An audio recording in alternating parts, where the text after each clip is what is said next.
সিলেট কেন্দ্রীয় কারাগার টাকা দিলে সব পাওয়া যায়। সিলেট কেন্দ্রীয় কারাগারের হাজতি ও কয়েদিদের 3 বেলা যে খাবার দেওয়া হয় তা অত্যন্ত নিম্নমানের ও পরিমাণে কম। একেকটি কক্ষে 100 থেকে 130 জন বন্দী থাকে, গাদাগাদি করে। দিনে 14 থেকে 15 ঘন্টা থাকে না পানি। ছোট ছোট কারণে হাজতি ও কয়েদিদের উপর করা হয় নির্যাতন।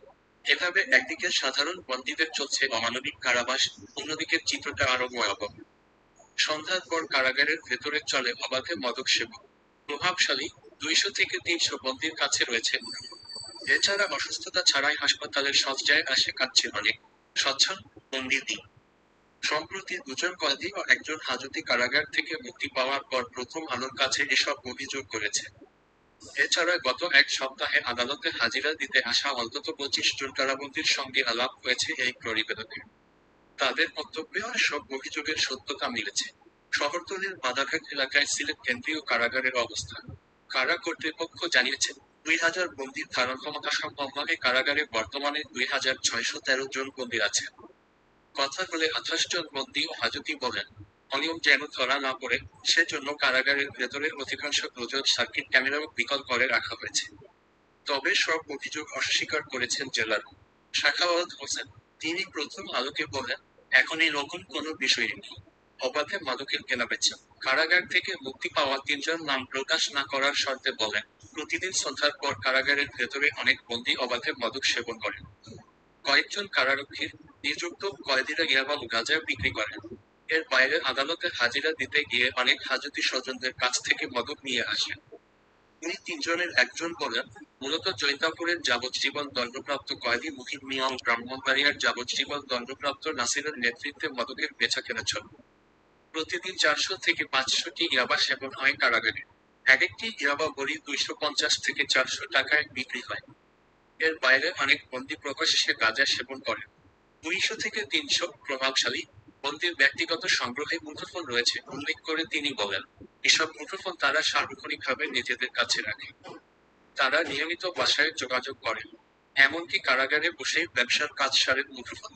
মাদকের পাশাপাশি কারাগারের ভেতরে শিশুদের ধর্ষণের অভিযোগ রয়েছে।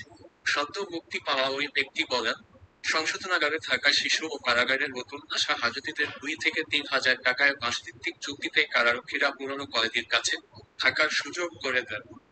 এসব অভিযোগ অস্বীকার করে জেলার সাখাওয়াত হোসেন বলেন, কারারক্ষীরা মাদক কেনাবেচায় জড়িত, এটা সম্পূর্ণ মিথ্যা একটা তথ্য। রোগী সেজে হাসপাতালে।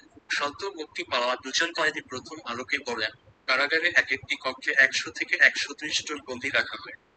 এছাড়া স্বচ্ছল বন্দীরা টাকার বিনিময়ে কারাগারের অভ্যন্তরের হাসপাতালে রোগী সেজে থাকছেন। এজন্য প্রতি মাসে তাদের 5 থেকে 6 হাজার টাকা করে কারা হাসপাতালের সরকারি সার্জন যশবন্ত ভট্টাচার্যকে দিতে হয়। অথচ অনেক বয়স্ক ও প্রকৃত রোগী হাসপাতালের শয্যা পাচ্ছেন না।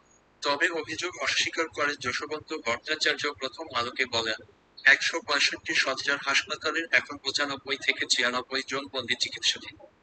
ফলে অনেক শয্যা ফাঁকা আছে। প্রকৃত রোগীদেরই হাসপাতালে ঠাঁই দেওয়া হয়। নিম্নমানের খাবার ও নির্যাতনের অভিযোগ। আদালতে হাজিরা দিতে আসা একাধিক বন্দী বলেছেন, দিনে 14 থেকে 15 ঘন্টা কারাগারে পানি থাকে না।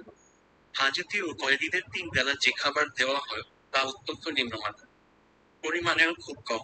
এ নিয়ে অভিযোগ করলে উল্টো নির্যাতনের মুখে পড়তে হয়। তাইপো অনেকের মুখ খোলেন না। কারাগারের বন্দীদের জন্য বরাদ্দকৃত চাল, ডাল, তেলসহ অন্যান্য পণ্য লুটপাট হয় অভিযোগ করে সদ্য মুক্তি পাওয়া এক ব্যক্তি বলেন, সকালে নাশতার সঙ্গে দেওয়া সবজি মুখে দেওয়া যায় না। দুপুর ও রাতে যে ভাত দেওয়া হয় তা সব সময় কম সেদ্ধ করা হয়, যাতে বন্দীরা কম খান। তবে কারাগারে খাবারের মান অত্যন্ত ভালো বলে মনে করেন জেলে। তিনি বলেন, ব্যক্তিগতভাবে কোনো বন্দির মুঠোফোন রাখার সুযোগ নেই। এছাড়া পানির কোনো সংকট নেই। অনেক সময় পাম্প বিকল হলে দ্রুততার সঙ্গে সমাধান করা হয়। তবে অবকাঠামোর কারণে কিছুটা সমস্যা আছে। একাধিক হাজতি ও কয়েদি অভিযোগ করেছেন, কারা কর্তৃপক্ষের অনিয়ম। প্রতিবাদ করলে বা তাদের সামান্য ভুল পেলে গামছা দিয়ে হাত পেতে বেধড়ক লাঠিপেটা করা হয়। খোদ জেলারের বিরুদ্ধে এবং একাধিক অভিযোগ রয়েছে। মারধরের অভিযোগ প্রসঙ্গে জেলার সাখাওয়াত হোসেন বলেন, মারধর করা হবে কেন?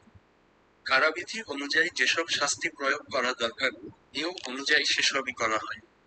এসব অভিযোগ তিনি পাননি বলে দাবি করেছেন সিলেট বিভাগের কারা উপমহাপরিদর্শক ভারপ্রাপ্ত মো. কামাল হোসেন। তিনি প্রথম আলোকে বলেন, যদি এ ধরনের কোনো অভিযোগ আমার কাছে আসে এবং সত্যতা পাই, তাহলে অবশ্যই ব্যবস্থা নেব। সিলেট কেন্দ্রীয় কারাগার পরিদর্শক বোর্ডের সদস্য লেখক ও সংগঠক আফতাব চৌধুরী সর্বশেষ গত আগস্ট মাসে কারাগার পরিদর্শন করেছেন।